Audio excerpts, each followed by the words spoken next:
Well, good afternoon, everyone. Thanks for joining us today. My name is Daouda Sambel, and I'm an economic advisor at the Office of the President of Senegal.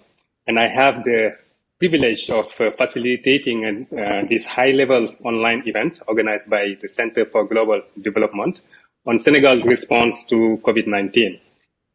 This timely event comes at a time when Senegal and other peers in the region and also across the world are currently coping with the impact of the pandemic. This event is going to give us a unique opportunity for policymakers and representatives from IFIs, academia, and think tanks to share their insights and experience on the crisis impact and also appropriate policy responses. But before we get started, allow me to introduce our distinguished panelists, starting with our host, Masoud Ahmed. Masoud Ahmed is the president of the Center for Global Development. He joined the center in January 2017, capping a 35-year career driving economic development policy initiatives relating to debt, aid effectiveness, trade, and global economic prospect at major international institutions, including the IMF, the World Bank, and the UK Department for International Development, DFID. Masoud, welcome. We also have today with us Minister Amadou Hott. Amadou Hott is the Minister of Economy, Planning, and Cooperation of Senegal. And he has been in this role since April 2019. Prior to that, he was Vice President at the African Development Bank, in charge of power, energy, green growth, and climate change complex, and that since 2016. Amadou was also chairman of Senegal New Airport, as well as founder and CEO of the country's sovereign wealth fund. Minister Hott, welcome. And needless to say that with you on the panel, we will have a very hot debate today. Thank you.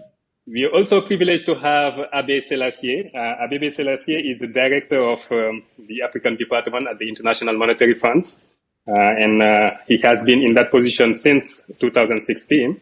In this capacity, Abe oversees the IMF operations and engagement with 45 countries across sub-Saharan Africa.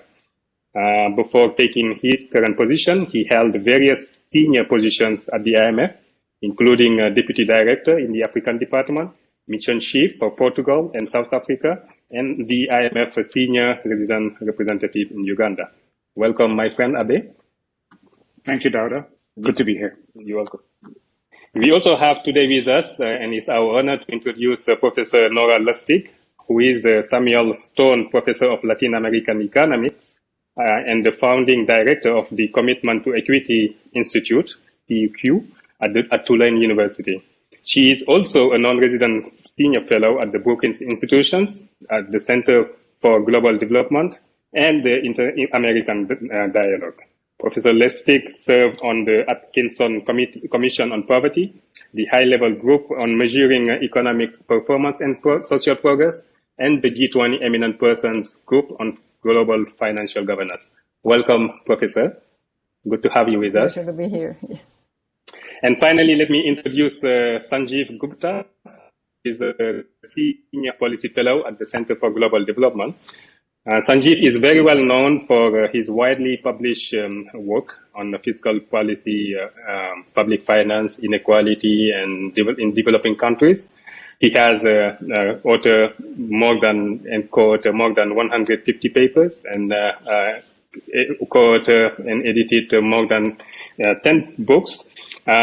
He was previously a senior official at the IMF, where he was the deputy director of the Fiscal Affairs Department. He also works in the African and European department of that institution. Welcome and good to have you with us, Sanjay. Thank you, Radha. So, ladies and gentlemen in the audience, thanks for joining us.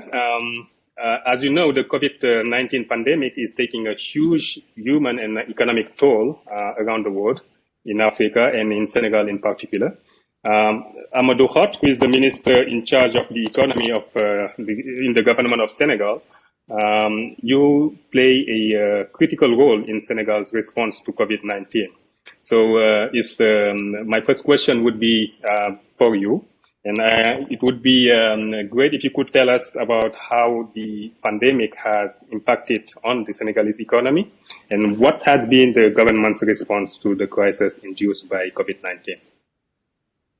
Thank you very much, Daouda and the Center for Global Development for having us this afternoon. Of course, Senegal has been hardly hit like many countries, like actually all the countries around the world.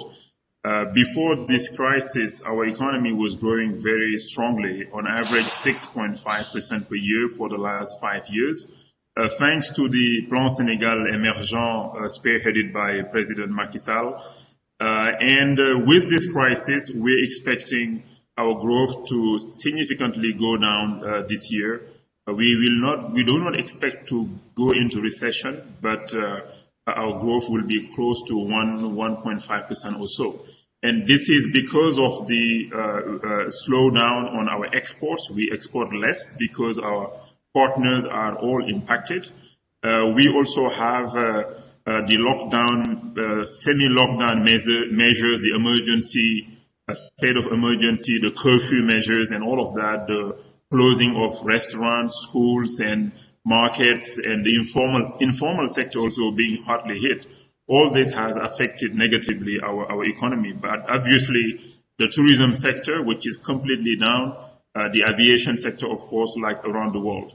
And very quickly, the president asked us to set up a committee that I'm chairing, which is the Comité de Croissance et de Veille Économique, which is the committee that's in charge of really thinking about the measures that we needed to take to tackle this pandemic. But at the same time, also, we set up a fund that were sort of with resources coming from our partners, coming from the budget, but also coming from the private sector that has responded massively to this fund. And basically what we decided, first of all, is to have the health plan to make sure that we have enough beds in the hospital, enough equipment, masks, and all the equipment and products that you need to make sure, first of all, we can cure the sick. Second, we can sort of do some prevention as well and monitor the contacts and all of that very quickly. That fund was about, that budget was about 100 million euros roughly for the health response very quickly. But then the economic impact has been very, very significant. And to face that impact, we had to take measures basically to support, let's say, the most vulnerable families in the country. About 1 million families, it's about 8 million people that received food items from the government to the tune of about 100 euros per family. We also provided money to our diaspora, which is affected around the world, in the US, in Europe in particular. People who are working overseas that are maybe in the informal sector as well, and that have been hardly hit, received some money from the government. We also took fiscal measures to alleviate the burden on companies that are affected by providing moratorium for tax payments, but also providing tax debt relief as well, and fast-tracking the payment of areas to the private sector so that we can have the trickle-down effect. But what we also did was that to set up a line of credit with the banking sector by providing some guarantees and providing some funding so that the commercial banks can lend at very low rates, 3.5% of interest rate instead of 10% or 12%, to provide the affected companies with liquidity that they need to pay salaries and face some of their fixed costs, basically. But also what we're working on now is really to work on the recovery. We are to focus on the key sectors that are very strategic for us going forward. And for the response, all in, we've put in about 7% of GDP, $1.6 billion for the quick response. But for the recovery, we're working with our partners to make sure that we have enough resources for the recovery. But for the quick response, we were really amazed by the response of some of our partners, in particular the IMF with my friend here from with Abe, that has reacted very, very quickly. Within 3 weeks, we got an approval for $442 million. That was the fastest ever financing approval that I've seen in my career. And I wish actually that going forward also, even if there is no COVID, we can get this kind of fast track response from all the partners, including the multilateral development banks. Of course, the World Bank, the African Development Bank, the EU, the French agency, the government of Germany, the European Investment Bank. Everybody really reacted very quickly. I've seen a reaction that I've never seen before, really. And my wish is, Semben, is that even after the crisis, I want all the multilateral development banks and IMF and everybody to work that fast, because Africa is always in a hurry, has to catch up, has to invest more faster than everybody. So let's make it the new norm even after the crisis. Thank you very much. Thank you. Well, thank you very much, Minister. Thank you very much for this very comprehensive overview of Senegal's response to the crisis. You mentioned actually quite a number of fiscal measures that were taken by the government of Senegal in support for the most affected businesses and households. So maybe this is a time for me to bring Sanjeev into the conversation. Sanjeev, as I said when I was introducing you, you are a very well-known expert on fiscal issues. You have worked actually quite a lot on Senegal itself, but also the region in general, while you work at the IMF. So, and you also published quite a number of very interesting studies on fiscal issues. So my question to you would be actually, how do you compare Senegal fiscal response with other countries inside and outside the region? You heard what Minister Hott has said that the government had done. What is your assessment, and how do you compare it with what you have seen elsewhere in the region, but beyond the region as well?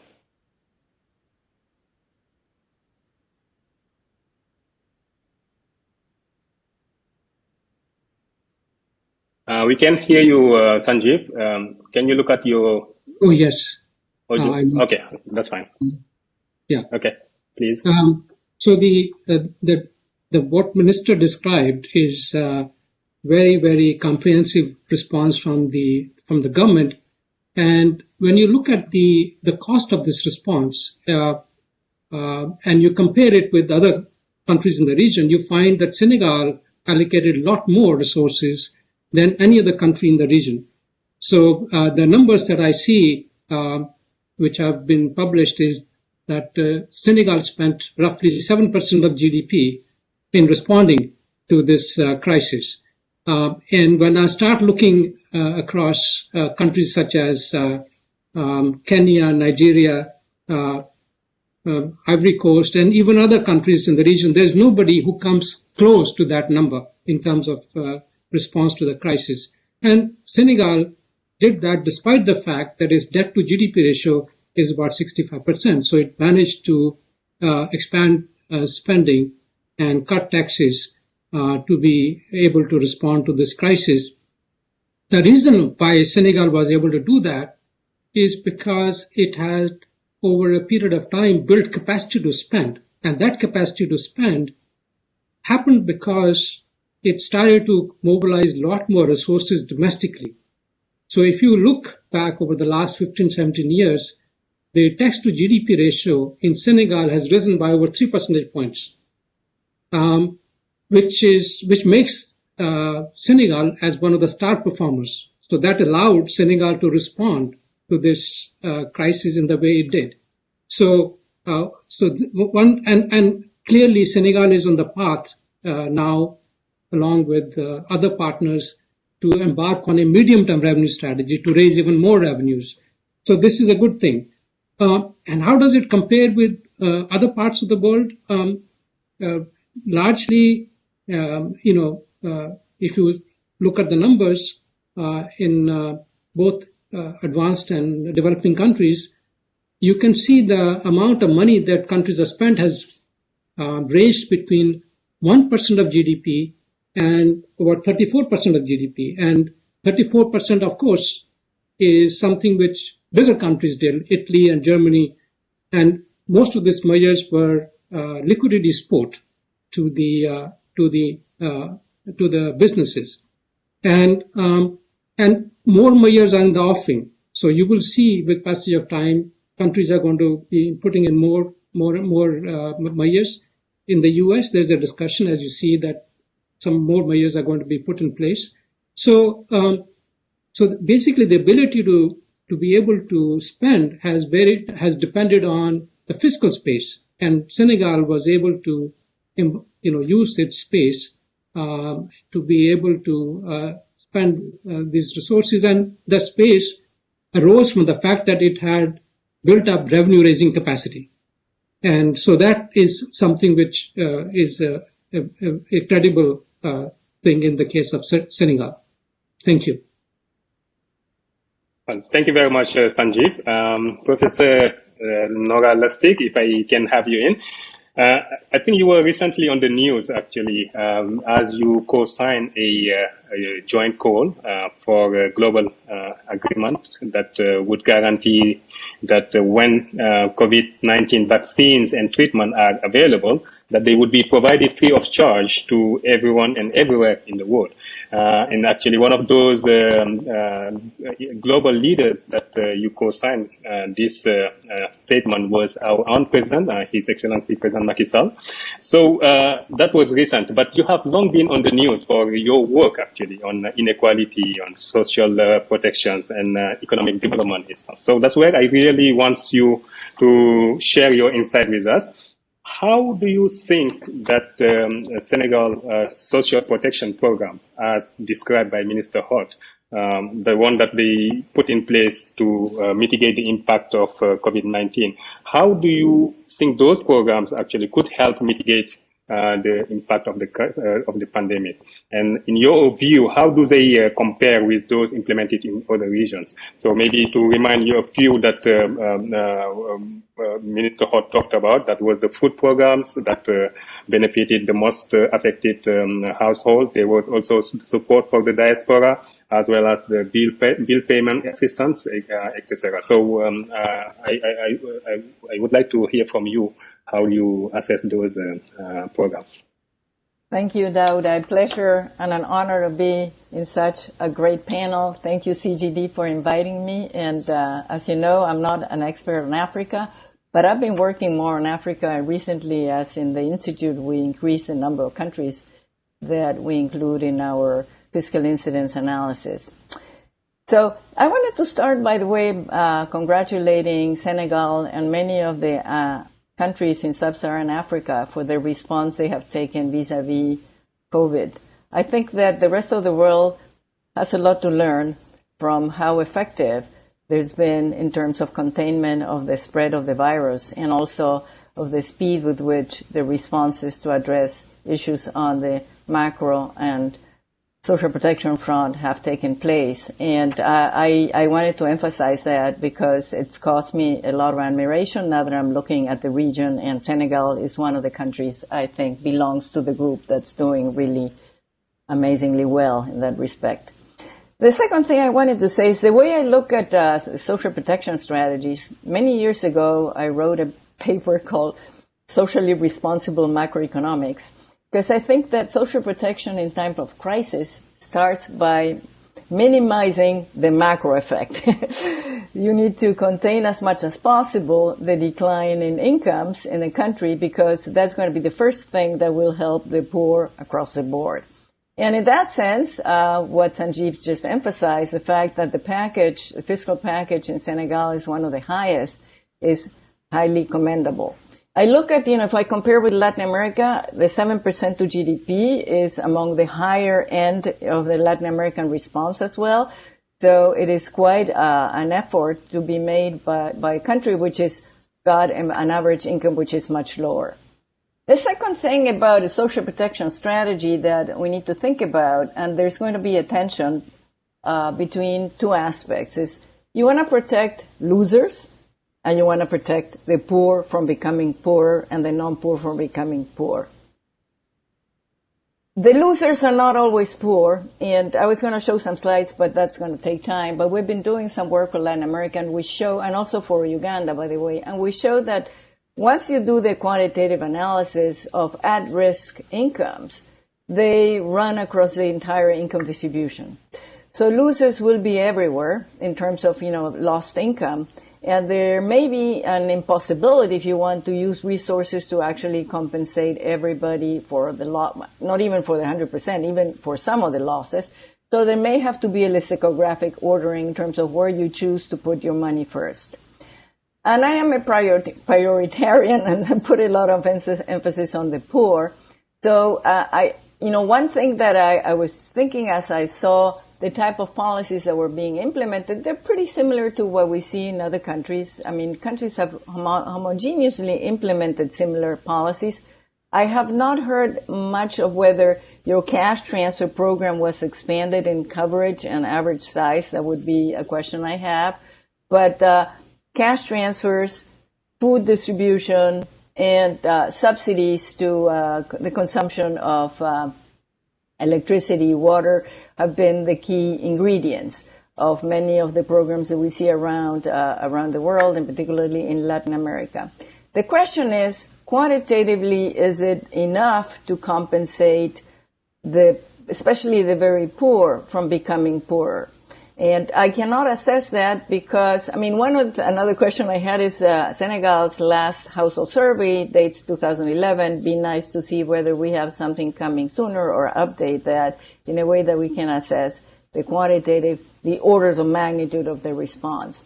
And finally, one thing, then I'll come back to that later, that I think would be very important is when we look at the poor and the vulnerable, there's other non-income dimensions that we need to pay a lot of attention to. It's not just about transferring cash. We have, for example, issues of domestic violence that have increased a lot that can have long-lasting scars. And another problem which I've seen in Latin America and I see also happening in Senegal from the surveys that you shared with me is that access to education has been curtailed quite a bit, especially at the bottom, but not just there.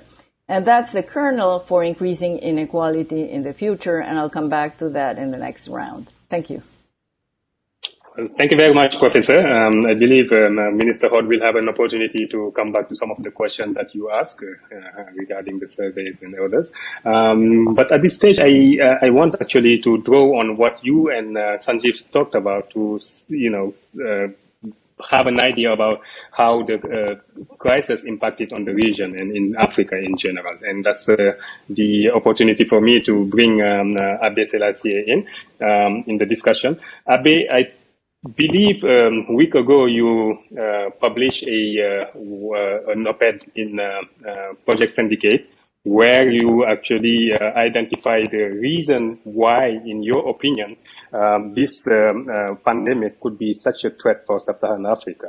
I guess this is based on your analysis, on the IMF analysis on the impact of this crisis on the region. So my question to you is, from your vantage point, how can you please elaborate on the economic impact of the pandemic on the region, Sub-Saharan Africa, and what do you think actually is the best or optimal policy response to the crisis? Thank you, Dauda. Very good to be on this panel. Thank you for inviting me. I've been using this phrase that what the region has been hit by is a poisonous cocktail of shocks. So you've had the massive decline in external demand that all countries have been facing. I think a classic example here is tourism, which has basically come to a standstill. So countries like Mauritius, Seychelles being hammered, but even other ones like Kenya, Zambia. So, this decline really has been severe and has been impacting countries across the region. Added to this, of course, is the domestic demand suppression that governments have had to impose to the mitigation, confinement, containment measures that they've had to adopt in order to limit economic activity, to limit people, the crowding, social distancing, promote social distancing. That, of course, has a huge effect economically. And I would say our sense is that this effect is going to be quite asymmetric, impacting poorer households, the informal sector a lot more than, of course, the more formal economic activity. So this has been a second dimension of the shock. Third, of course, is that the decline in oil prices in particular. So for the oil exporting countries, this has been, really by far the most acute oil price decline that we've seen in many years. So they were already in a difficult situation. This has compounded the challenges that the region has faced. So really a poisonous cocktail. Any one of these shocks would have been enough to really cause difficulties for countries. What we're seeing is they're all coming together and impacting almost every country. Really impacting every country in sub-Saharan Africa and beyond. So the damage, the threat is really as severe as we've seen anywhere. As a result, we estimate that growth will, as of the work we were doing towards the end of March, our expectation was that the decline in economic activity in the region would be of the order of 1.5%. But now it's likely to be even more because we've seen extension of the confinement measures in many countries and the recovery looking set to be slower. So a really very big hit for the region. The policy response, of course, as many have touched on, Minister Hott, Nora, Sanjeev have noted, is we've been encouraging and supporting countries' efforts to put people first, spend as much as needed on health. Without putting this pandemic behind you, without looking after people's health, you're not going to have an economy at all, right? So the first priority has been to throw whatever resources are needed to contain the spread of the disease and reverse it. So that's been really, really very important. Second, I think, is also given the potential asymmetric response, as I said, of the pandemic, but more generally, just because the poor don't have the resilience, don't have the resources to absorb an income hit, social protection programs have taken on an even bigger dimension, and so we've been supporting and advocating for governments to use existing programs, roll out quick and dirty programs to support people whose livelihoods are being threatened. So that's been a very important thing. The analogy I would draw here is the one that at the more micro level that Professor Lustig made, which is that in the same way that you want to cushion the impact on people's livelihoods. At the macro level also, it's very important that fiscal deficits are allowed to widen. You don't want to be adjusting in the middle of this crisis. And monetary policy has also to be very supportive. Now, a big challenge here, of course, is that countries don't have, unlike many advanced countries or even vast majority of EMs, the policy space that countries in the region have is much more limited. Domestic savings are limited, financial sectors are limited. So countries' ability to have the supportive stance is constrained by the availability of financing, which is why we have felt and have been calling for the need for really robust and external financing like we've never seen before to support the region. So you need both robust policy response domestically to as countries have been pursuing to contain the pandemic, to support people, but also that needs to be supported and facilitated by very, very strong external financing, which is, of course, why at the fund also we've been, rolling out support like we've never done before in support of the region and elsewhere. So I'll stop here, Dauda. Well, thank you, Abhi. Thank you very much. I think I retain that poisonous cocktail as you talked about, and certainly this is certainly not an understatement of the impact of the pandemic. So we have the opportunity to hear from the perspective of policymakers like Minister Hott, but also IFI officials like Abhi and Professor Lustig and Sanjeev. We want to also understand what should be the response of the international community and how it should really help developing countries cope with the impact of crisis. And this is the moment that I was waiting for to have Masood in the conversation. Masood, in a previous life, I know that you were a World Bank Vice President in charge of poverty reduction and economic management. And in that capacity, you play a leading role in the EPIC initiative. For those who, I guess everybody knows, but that's the highly indebted poor country initiative that was implemented by the World Bank and the IMF. So based on that experience and expertise that you have accumulated, but not only as a former World Bank official, but also, of course, as a president of CGD, you are dealing every day with these issues about how to improve the work of the global community in the developing countries. My question to you is, in your opinion, how best could the international community support COVID response in Senegal and other countries, not only in the region, but other comparable countries around the world? I guess that would be also an opportunity to hear from you about how you view the role that debt relief could play in that as part of the response of the international community for these countries. Thank you very much, Dauda, first of all, for bringing us together. And also, I want to just add that amongst your many accomplishments, I don't want to forget that you're a non-resident fellow here also at the Center for Global Development, which we are very happy to have you as part of the group.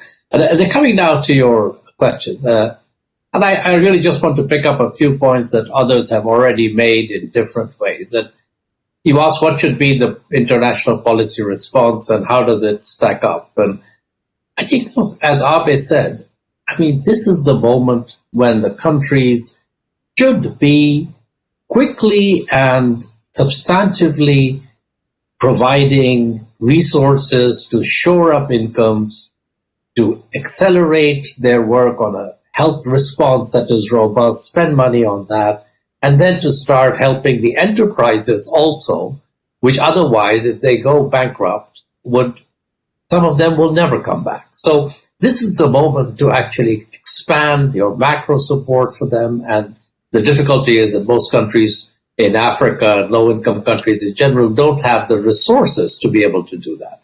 And that's why the international community has to come in quickly and in amounts that are responsive to the need. And part of that is debt relief. And I'll come to debt relief in 1 minute. But if you look at where we are today, I would say that the IMF, the MDBs have been quick out of the gate. They've tried to provide support quickly to many countries.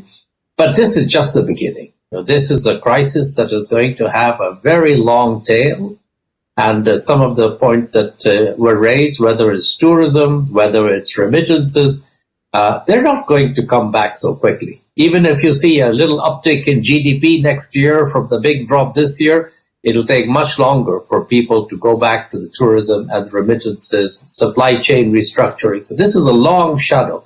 And I think these institutions now need to be prepared to stretch their balance sheets. And my test is that, frankly, if at the end of this crisis, their balance sheets aren't feeling stretched and a little uncomfortable, they haven't done their job.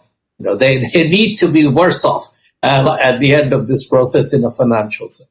On debt relief, look, it's important to separate out two things. One is many countries need immediate cash flow relief.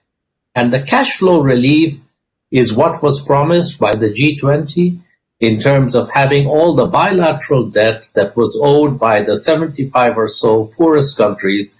There would be a standstill on that, at least through the end of this year. Now, I think the end of this year is a little bit unrealistic. It needs to stretch to at least the end of next year, but it's a start. Unfortunately, we are 5 or 6 weeks later, and I don't see that commitment is being translated into cash flow on the ground. Why? Because we are still unclear about what is included in there, which bilaterals. Some bilaterals are a bit still unclear. China in particular, I think there's some issues about some institutions in China, which are big lenders, whether they are or they're not part of this. There's also an issue of some countries on the receiving side being very hesitant to take advantage of this because they worry that if they do this, it will affect their market access. Although I would say to you that there are 30 countries in Africa that don't have market access. Frankly, for them, the downside isn't there even to worry about it. So I think the debt relief side on the bilaterals is still being worked through, and I think we need to push to get a faster implementation of it. And the other question on debt relief is the private sector. The private sector has issued some general statements saying, look, they want to help, but the bottom line so far is I haven't seen much in the nature of private sector actually doing any form of debt relief for the low-income countries. So we have to figure out whether and how that will come about. Has the voluntary approach to private debt actually run out of time? It's a question I think we should ask ourselves. And the last thing I would say to you on debt is that this is all about cash flow now. But we know that even as we came into this crisis, 40% of the low-income countries, the IMF did some work, 40% of the low-income countries already either were in debt distress or at high risk of debt distress, which meant that they were already at debt levels that were uncomfortably close to being unsustainable. Now, after a year and a half of going through this crisis, borrowing more money, spending more money, worse economic prospects, that 40% will be higher. We don't know how many countries, but my guess is it'll be closer to 2/3 rather than 40%. They will then need some kind of assessment of what is the sustainable amount of debt and what can be done to help bring their debt loads to that sustainable level. That's a much bigger HIPC-like issue, because there we are dealing with the stock of debt, not with the cash flow, but with dealing with the debt burden that they carry. And I think while now is not the time to have that focus, because right now we should be focused on providing cash flow relief and everybody needs to contribute to it, in 12 or 18 months' time, that will be the right time to have a discussion. And I just want to end by saying that it's very important that the worry about whether or not the debt is sustainable in 18 months should not become an impediment to providing support now. Because, otherwise you're shooting yourself in the foot. As I think Abe said that if you don't deal with the health problem, you won't have an economy. Well, I would also say to you that if you don't provide the support now, you can be sure that whatever level of debt you have now is going to be unsustainable because the economy will be in a shambles in 18 months. So let's focus on the immediate priority, make sure there's enough cash flow, and then let's be prepared to deal with the debt stock in 18 months. So let me stop with that. Well, thank you very much, Masood. I see Minister Hott agreeing with you while you were talking about actually the importance for the international community to provide cash flow relief, but also extend the standstill that was proposed by the G20. And I would like actually to have Minister Hott back again with us and not only react on what Nora said earlier, and you, of course, Masood, but also actually my additional question to Minister Hott would be to tell us also what he expects from domestic and international partners in support of the efforts to mitigate the economic impact of COVID-19, those efforts that are being consented by the government of Senegal, and also what do you expect from those partners to achieve the government's long-term development goals? Thank you very much, Dauda. I really must say that I agree fully with what Masood was saying. I mean, with the G20 decisions, we have a couple of issues. One issue is actually the conditions that are coming with, the moratorium that has been proposed. Some countries are not very comfortable, for example, forgetting about access to, let's say, commercial debt in the future, for example. Some of the conditions is there.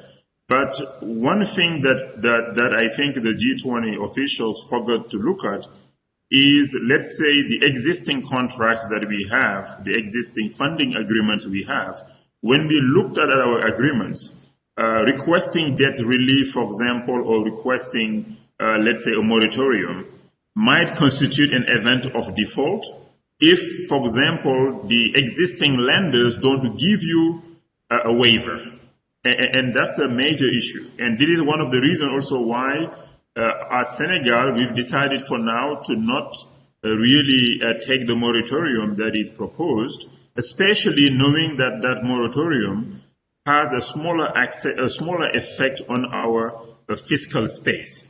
If you look at our bilateral debt, for example, maybe if we were to take the moratorium, we'll gain maybe about 26 billion CFA to 30, which is about $50 million only of extra fiscal space, right? We are battling with the deficit, the budget deficit, which has increased drastically like many other countries. Of course, debt to GDP has also increased. We've taken more loans to finance that deficit, of course. That's why we said for now, let's not take the debt moratorium. But but another initiative we want to support really is to provide maybe countries with more concessional money so that we can face financing the recovery.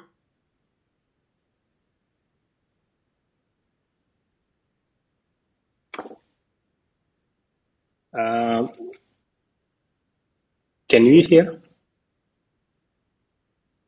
I can hear you, Minister Hart. Hello? Oh, okay. Now I can hear you now.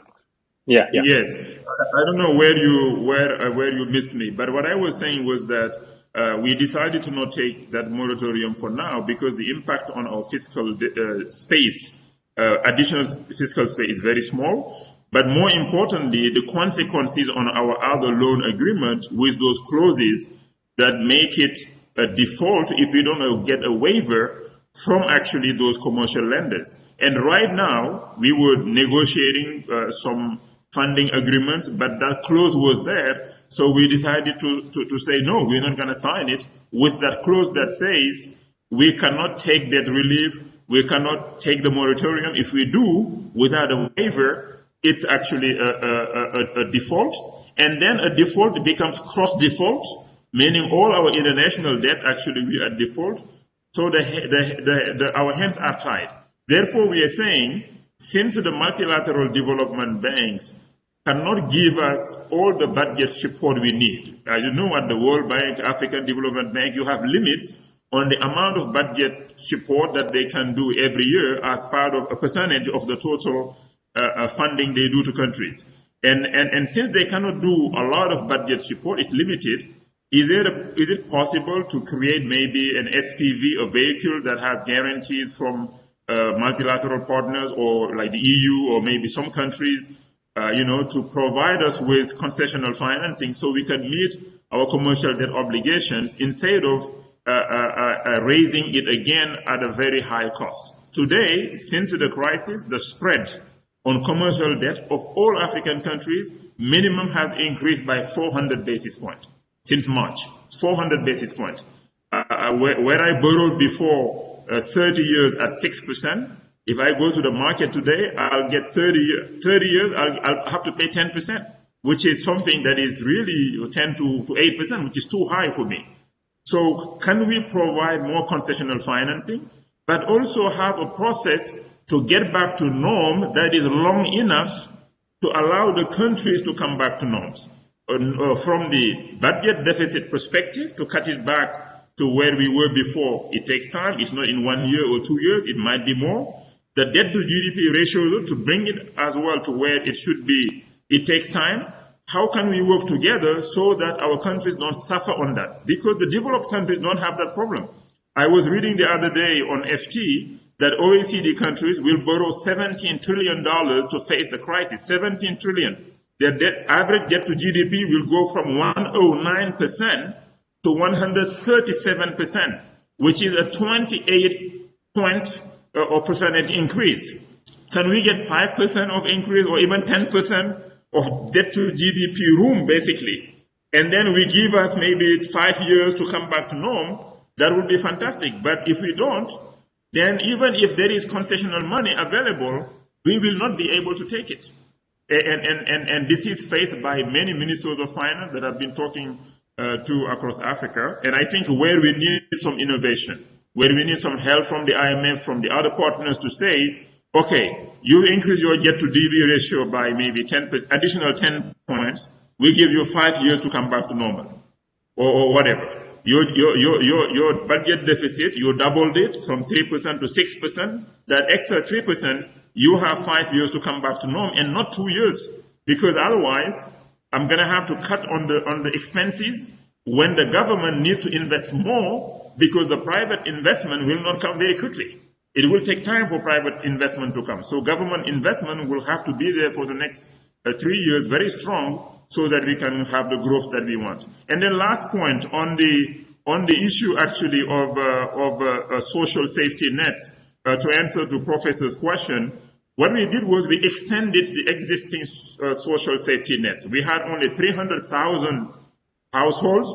We moved it to 1 million households, and increase the amount as well that we offered in one go. This is for the food items, but also paying the bills is also about electricity bills, almost 1 million people as well. These are the lowest consumers, and some of them also, or most of them, have also benefited from the food items, and the 300,000 of them have also benefited the usual quarterly payments the government has been making for the last 6 to 7 years. So for some of them, it's really a good increase on their revenue. On the water as well, we paid the water bills of about 700,000 families, and I'm sure 300,000 of them already got also access to the classical safety nets that we had also in the system.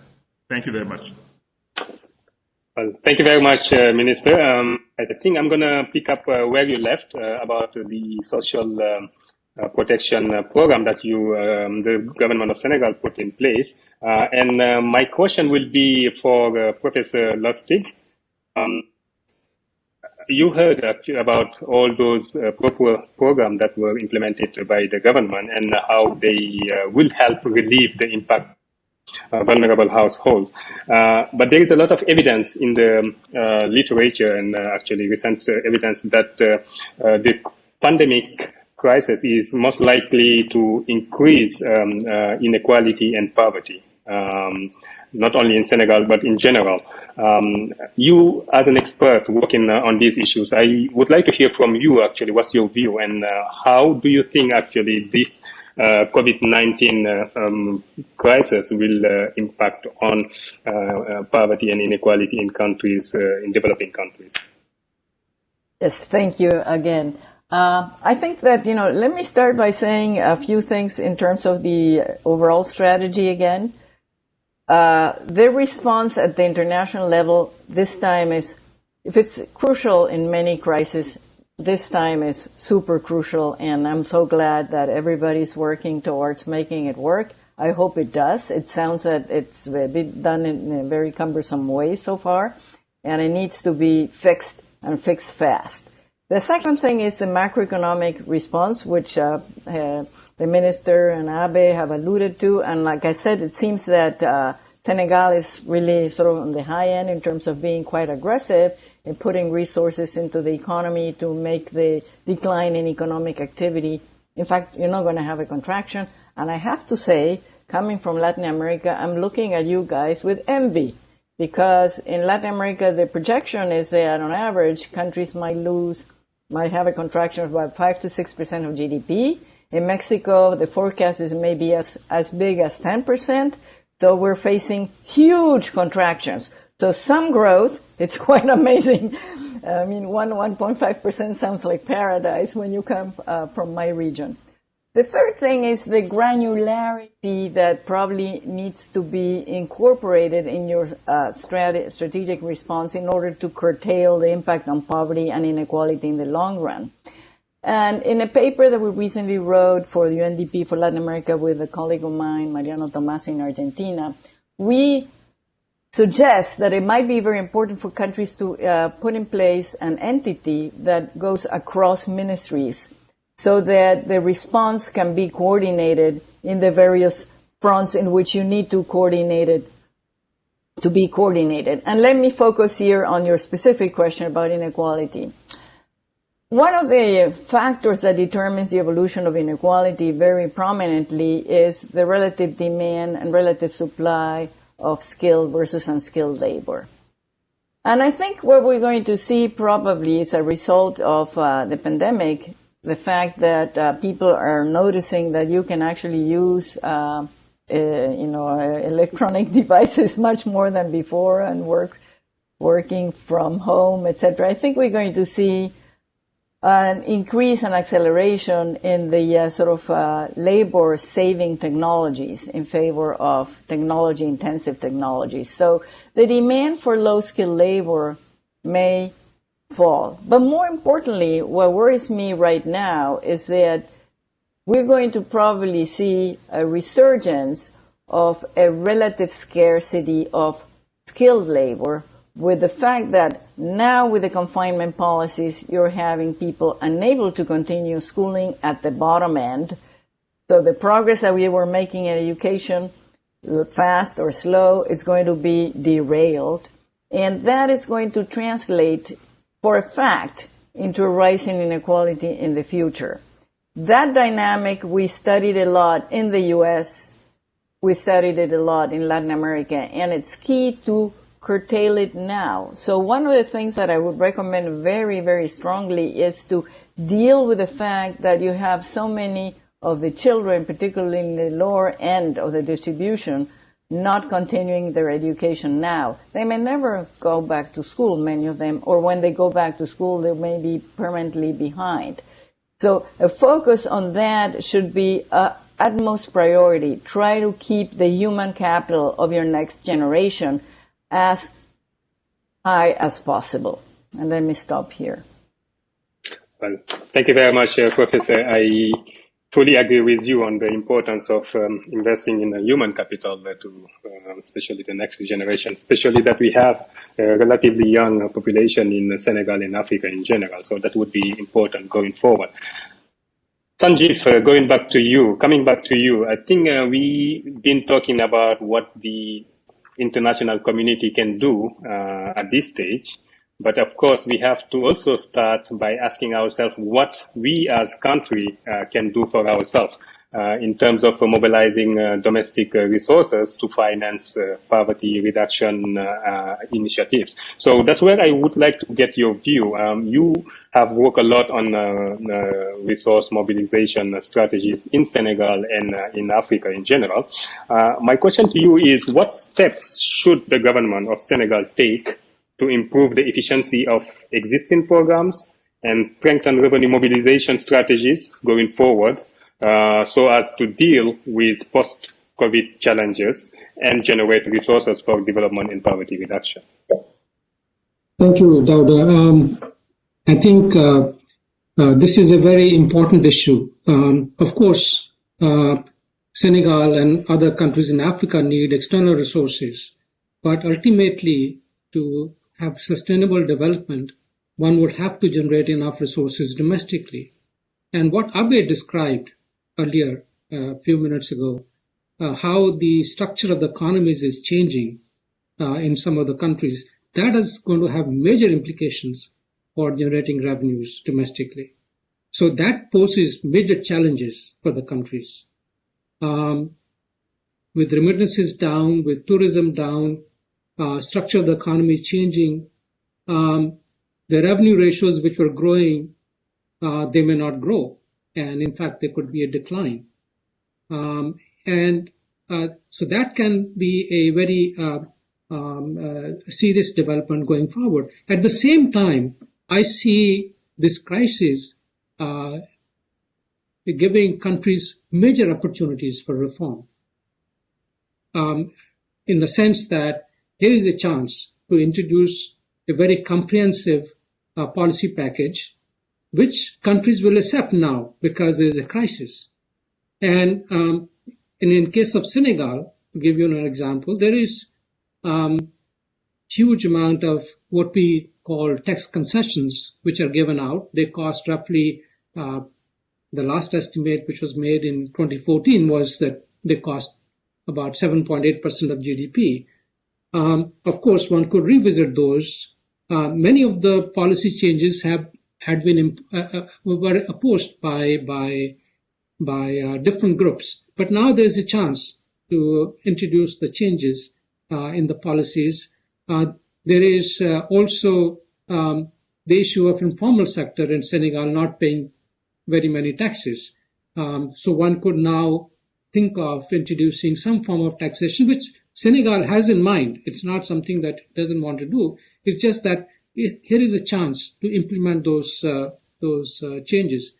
Then on the spending side, what is the point of collecting taxes if the money is not spent well? Because then you're just imposing tax on the people and not getting the bang out of the buck. So it's important that the money be spent well. But if you look at the spending programs in Senegal, I'll give you two examples. Education spending. Senegal spends one of the highest amounts in the region, roughly 6 to 8% of GDP, which is very high. But the outcomes are relatively poor. So clearly there is some scope for fixing that. Similarly, Senegal is one of the highest spenders in public investment. It spends roughly 9% of GDP, which is very high. It's good because you could see there was a growth going on along with it. But when you look at the assessments which have been done, including by the IMF, it shows that there's much scope for improving the efficiency of that spending. And similarly, Minister described the social program, which has been extended to 1 million families. One could ask the question, is this well targeted? If one looks at some of the programs which have existed in Senegal, such as agriculture subsidies and other kinds of social assistance, the studies which have been done by the bank have shown that they are not very well targeted. So there is a scope again to improve the quality of spending and generate resources to support COVID and post-COVID developments. Thank you.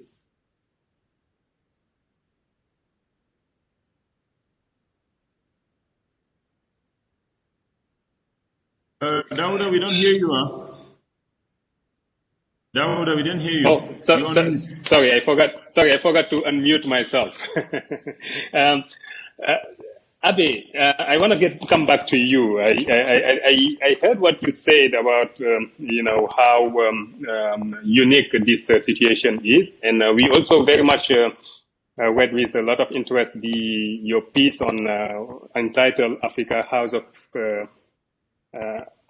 Hours of Need, as you said, where you actually essentially made a plea for the more external financing for Africa. We also heard Minister Hott and others actually commending the IMF for the swift response to the crisis, how within a couple of weeks or 3 weeks, it was able to actually provide tens of African countries with emergency financing. Minister Hott said earlier, of course, we need resources now to mitigate the impact for the crisis mitigation phase. But there is certainly also another phase that is coming, and that would be essentially to promote economic resilience and the economic recovery. My question to you is, how do you think that the IMF could continue to support African policymakers' effort to mitigate the impact of COVID-19 and ensure that sustainable and inclusive economic recovery? And how do you see the crisis, the COVID-19 crisis, impacting Sub-Saharan African long-term prospects? Thank you, Dauda. I think, first point I want to stress is, in terms of the role of the IMF in the global architecture, of course, we are the paramount institution in terms of coming to countries' aid when they're hit by shocks such as this. So, and we need to respond very quickly. That's exactly what we've sought to do over the last 7-8 weeks as this has been as the pandemic has been unfolding. Second point I would like to stress is we're not out of the woods yet. I think I worry a little bit. There's been a lot of discussion about the recovery. Yes, of course, we're doing some work to try and think about what work we're going to do in the recovery, but I think really very, very important that we have yet to put this behind us. So we've been thinking in terms of 3 stages, perhaps. I mean, I think the first stage is this phase of acute crisis when we have the threat of the disease continuing to spread. I think we're maybe, still there towards the end of it, perhaps. I mean, the lockdowns have ended, etc. But in many of our countries, we're seeing, community spread that is not completely contained. Even if the numbers are not large. So I think we want to still focus on making sure that this thing is completely under control. And then I think there's this gray period a little bit where we'll be transitioning to recovery, but not quite, the disease, the pandemic is not fully behind us. I think we're going to need vaccines and other health treatments to be fully behind and go back to having economies that can go back 100%. So we're thinking through these 3 stages and how we can be of support to countries. Second point, external financing is very, very important. And that's a case I was trying to make in the piece that you stressed, that you mentioned, Dauda. But I think, we shouldn't underestimate countries' agency. At the end of the day, countries develop as a result, of course, of the measures that their government takes. So I think front and center has to be a robust recovery plan that countries have to develop. There's going to be a lot of uncertainty, but I think, in the same bold way in which countries have thrown effort, energy, resource at the pandemic, we need a similarly robust and country-specific plan going forward. I think Sanjeev has laid out very nicely quite a lot of things that countries can still do to create domestic fiscal space. I'm not saying this to minimize the need for external financing. I'm very, very cognizant that a lot of external financing is going to be needed to support countries going forward. But I think there are domestically also quite a few things that can be done to generate space so that a robust response can be provided domestically. So I think, I wouldn't underestimate the types of the measures that Sanjeev very nicely laid out.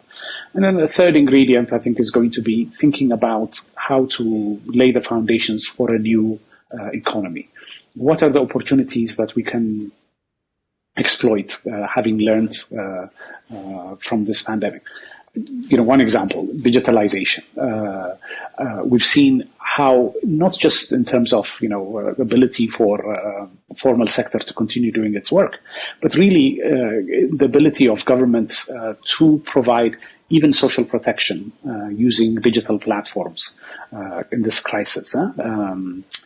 We've seen in Rwanda, for example, they were very early on in terms of adopting e-government, in terms of, making sure that all of their local government offices were networked.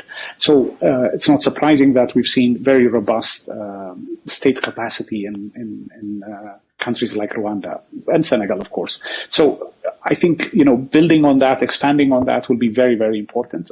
This is just to mention one. I mean, there surely are going to be a lot of different areas for countries to try and facilitate growth in. So taking hold of those opportunities to create more dynamism will be also very important. Some of it, of course, is going to be contingent on how global economic activity is going to be recovering. But I think, I just don't want to the point I want to stress is we recognize as an international institution how much support we need to provide, and will be doing so in the coming months. But domestic agency should not be underestimated, and ultimately our countries develop on account of what we do domestically, what our people do domestically. Okay. Thank you, Dauda. Well understood, Abe. Thank you very much. Now I would like to save the best for last, of course, with Masood. before we complete this round of questions and maybe take a couple of questions from the audience. Masood, I think there was a very interesting piece that you wrote a few weeks ago where you were laying out what's, in your opinion, is next for the in the international financial response to the COVID-19. Essentially, if I understood well, there was you were making the point that to set out an agenda for actions, we needed to be mindful of the inconvenient realities, and you proposed two-track agenda for actions. One being, of course, the immediate set of relief actions that needed to be taken now, and of course, what you call the systemic changes going forward. If I may, I would like to pick your brain on actually, if you could tell us a little bit about, in your view, going forward for the rest of the crisis, but beyond the crisis, in the post-COVID world, how should the global development finance agenda evolve to better fit these new realities and to be more to help better developing countries and low-income countries in particular address the daunting policy challenges they're facing in everyday life? Thank you very much, Dada. I'll be very quick given the time. Look, the first thing I would say is that, picking up on Abe's point, that we're not through this phase yet. And while the IFIs have been very quick and I think quite responsive in coming around with the first round of support packages, it'll be more difficult for them to come back and provide a second round of support packages because of some of the internal constraints that were raised. I think the Minister talked about there are limits about how much budget support MDBs can provide as a share of their total funding in a country. There are concerns that are about debt sustainability that the IMF traditionally very much takes into account in providing support. And I think that we will have to actually work with the institutions to try and put some of these concerns in abeyance for a while, not because they are not valid concerns, but because in the middle of a crisis, you have to accept that sometimes these concerns need to be put aside for a while. So that's kind of my first point. And that's a bit more uncomfortable for all of us. The second thing I would say is that I think we can lay out the forward-looking agenda, long-term agenda. And that's what I was trying to do in that piece, and it includes thinking about SDR allocation that would provide liquidity to many countries. I think it will take a year to get that organized. It talked about what is the kind of development finance architecture that we have in mind. So, for example, we had been planning very much globally to have a big push of private finance for development, leveraged with official money which we call blended finance, to try and bring a lot of private money in. Well, going forward, will we still have the same appetite in the private sector for investing in countries as we do now, or will the risk aversion be higher? How should we use official money more effectively? And I would say, what size do you think the MDBs as a group should be? Collectively today, they have a balance sheet of about 550 billion. Well, during this crisis, they will probably expand their balance sheet by 150, 200 billion. After that, what happens? Do we say to them, thank you so much, goodbye, now you can try to bring down your balance sheets and stay where you are, so don't provide much more new money? Or will the needs of low-income countries over the next 5-7 years, as we try to move towards some set of goals that were set for 2030, probably have to be pushed back? Does that mean that we actually have a vision for a much larger development finance architecture, including a new business model for some of them, which may mean stretching and using their capital in a more creative way? So I think there are very big questions that need to be addressed in the aftermath of this crisis. And my purpose in laying them on two tracks was to say we should be cognizant that there are very big issues we need to get to, but to get there, we also need to deal with the immediate problem, because without that, it'll be hard to really focus on the longer term issues. Yeah. Thank you. And I think what you were saying, it just remind me what Keynes used to say, in the long run, we will be all dead, right? What matters now is to find the solutions to today's problem, and we'll see tomorrow how it works out, although we need to still plan for tomorrow. So we essentially have 5 minutes to go through a few questions that we received from the audience, starting with the first one for Minister Hott. The first question is how the government of Senegal is coping with the disproportionate deprivation faced by people in informal segment of the economy in the face of lockdowns and curfew. I feel deep concern for these people and these populations, segment of the population. How targeted are the government's initiatives? So if you could maybe in 1 or 2 minutes give an answer, and then we'll go for a couple of other questions and close and wrap up. Thank you. Yes, very quickly, first answer is to say that the 1 million families that have been targeted for the food stuff, we used the database that we had already with the help of our National Statistic Agency, with some of the partners. And then we worked with the mayors, the community, local communities to add another 400, roughly 1,000 people. We already had a database of almost 600,000, right? And most of those people also are working in the informal sector, right? So they are affected by the lockdowns, but they get the food items, the 100 euros that we provided, but also paying the bills. So they are mostly the people who are also benefiting from that. We need to do some studies to precise that, but it's absolutely the case. So this is one. Number two, some of the financing mechanisms that we have are targeted to the informal sector, like FONGIP, providing guarantees to microfinance institutions to lend money at 8% instead of 25%. That's a very big thing. DARE, which is one of the agencies in charge of lending money to women and to the youth as well, has given moratoriums, has given extended finance to many sectors of the economy. But also, some sectors have gotten cash from the government, like the informal transport sector. We provided money to those sectors as well because their revenue was reduced because of the restrictions on number of passengers you can have, for example, on a taxi, and so you had some loss of revenue. So we provided actually to replace a bit those loss of revenue. But I'm sure there is room to improve, to do better in the future with the help of the statistic agency, with the help of the partners to have a more targeted database, to have the crossing it between those we are helping on food stamp and those that are in the informal sector, to cross-reference everything so that we can have a more comprehensive database. Thank you. Thank you very much. One question that I would like to ask to Bob and Masood, 1 minute issue.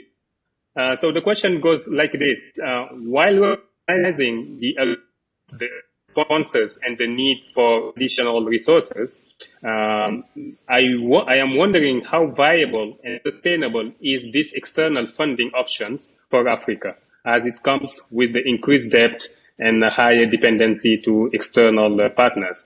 So what are the additional measures to implement to turn this additional support into more productive and more effective investment and policies? Abe, 1 minute, if possible.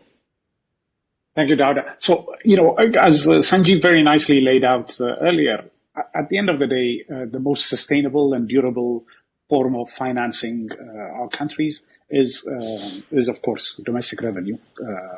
And that's what countries need to work on. At the same time, as we know in our countries, it takes quite a lot of time to develop the ability to capture the rate of return on all of the investments that our countries make in health and in education, but also infrastructure. So external financing can be a bridge until countries get up to speed in terms of getting revenues to a reasonable level. So it is indeed a transitory financing scheme. And that's very much also, of course, how resources like those from the IMF are provided. Thank you, Abe. Masood, one last word, if you may, Yes. react to this. Just one sentence, really, which is the key, as Abe and others have said, is going to be in raising domestic savings and domestic revenues to finance growth and development. It's never easy to raise taxes, not popular.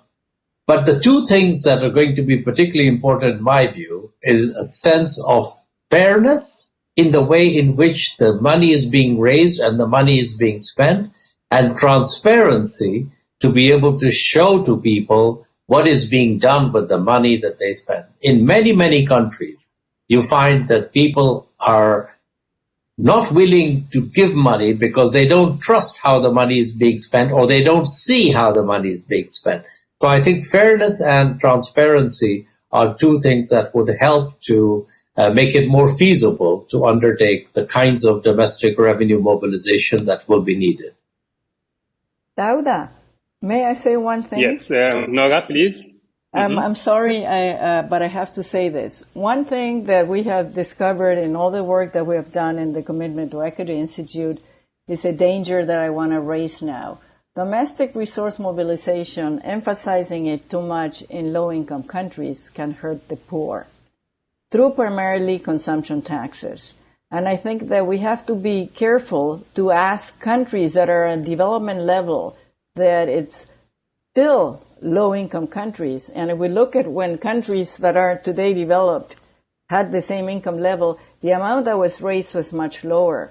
So let's be careful that we don't take away with one hand what we give with the other, because then we're going to be in a bad place. Just want to say that. Yeah, just one thing. Thank you very much. Yes, Minister.